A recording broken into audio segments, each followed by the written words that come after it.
Did you know that the average person encounters up to 10,000 advertisements every single day? That's double the amount of advertisements from just a few years ago. TV, YouTube, TikTok, Instagram, magazines, bus stops, you name it. Ads are all around us. We can't escape them. Buy this one product more and your life problems will be solved. We're being told what we should like and what is good by all the products, services and media we consume.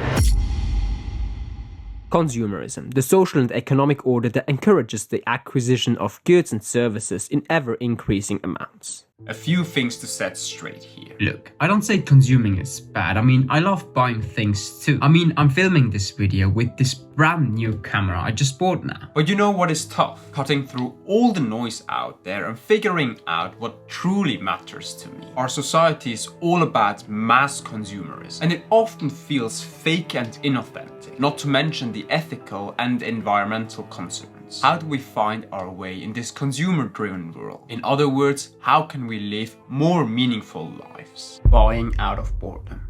You know that feeling when you're sitting at home feeling a bit restless and suddenly you find yourself scrolling through online stores and adding things to your carts? Well, it's not just you. There are a few reasons behind this phenomenon. First off, we live in a world where we are bombarded with ads everywhere we live. The average American spends nearly $18,000 on non-essentials. They make us believe that buying something new brings us instant happiness and fill that unresolved but non-existing problem. With online shopping being so convenient, it's easy to get caught up in the excitement of making spontaneous purchases.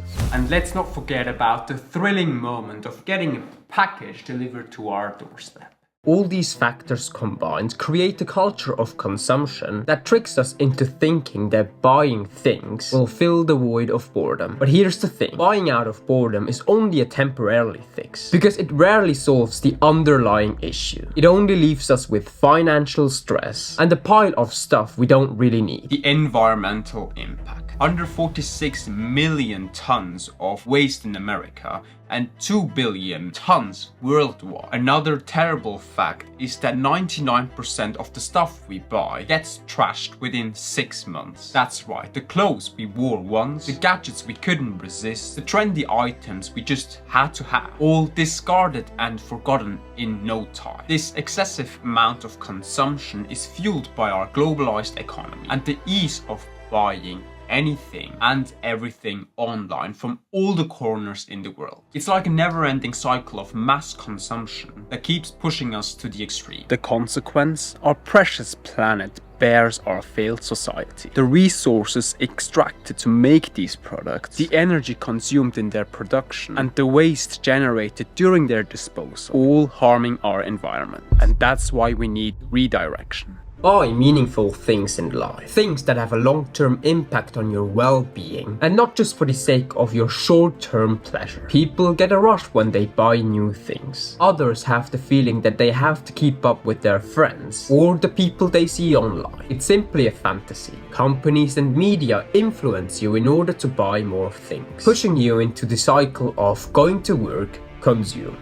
Going to work, and consume, being stuck until you turn away from overconsumption. You have to choose yourself over products in a lifestyle that's been fed to you by advertisement and media. Building up your financial health will help you to not only live from paycheck to paycheck, but also to have some financial freedom in the long run. Controlling your finances and spending less on random stuff will help you to feel in peace with your mind. Through that, you will escape the feeling of comparing yourself with others all the time and the need to always keep up with the celebrities you see online. You don't need an upgraded iPhone with the minor changes they have made. Use your phone until it stops working. Gift your friends with experiences and not products. When was the last time when you just sat outside, looked at the sunset or the stars in the night, and being grateful for living on this planet and not just for the sake of mass consumption? Find joy and excitement in the small things in life. If you enjoyed this video, make sure you watch this video next, where I follow the average American diet.